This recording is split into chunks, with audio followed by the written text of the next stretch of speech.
बुलढाणा जिल्ह्यात खामगाव शहर अप्पर जिल्हाधिकारी कार्यालय मंजूर करण्यात आलं आहे। मात्र मोताळा तालुका बुलढाणाऐवजी खामगाव अप्पर जिल्हाधिकारी कार्यालयाला जोडण्याचा प्रशासकीय हालचाली सुरू आहेत। मात्र या स्थानिकांचा कडकडून विरोध आहे। या अन्यायकारक निर्णयाविरोधात मोताळा फाट्यावर नागरिकांनी रास्ता रोको धरत जोरदार निदर्शनं केली। भौगोलिक आणि वाहतुकीच्या दृष्टीने मोताळा तालुका हा बुलढाणा शहराच्या जवळ आहे। त्यामुळे विविध प्रशासकीय कामांसाठी बुलढाणा शहर नागरिकांना अधिक सोयीचे ठरते।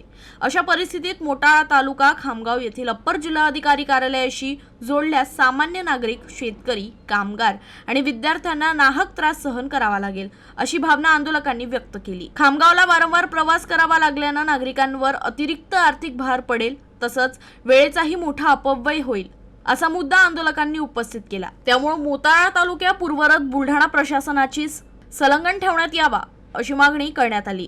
या मागणीसाठी नागरिकांनी मोताळा फाट्यावर काही काळ रास्ता रोको आंदोलन केलं। त्यामुळे वाहतूक ठप्प झाली होती। घटनेची माहिती मिळताच पोलिसांनी घटनास्थळी धाव घेत आंदोलनकर्त्यांची समजूत काढण्याचा प्रयत्न केला। मात्र आंदोलन सुरूच राहिल्याने पोलिसांनी रास्ता रोको करणाऱ्या काही आंदोलकांना ताब्यात घेतलं। प्रशासनाच्या प्रस्तावित निर्णयाविरोधात मोताळा तालुक्यातील नागरिकांमध्ये तीव्र संताप असून बुलढाणा शहराशी असलेलं प्रशासकीय आणि भौगोलिक नातं तोडून मोताळा तालुका खामगावला जोडणं हा मोताळा वासियांवरील अन्याय असल्याची भावना व्यक्त होत आहे। दरम्यान प्रशासनाने हा निर्णय मागे घेतला नाही तर आगामी काळात आंदोलन आणखी तीव्र करण्याचा इशाराही नागरिकांनी दिला आहे।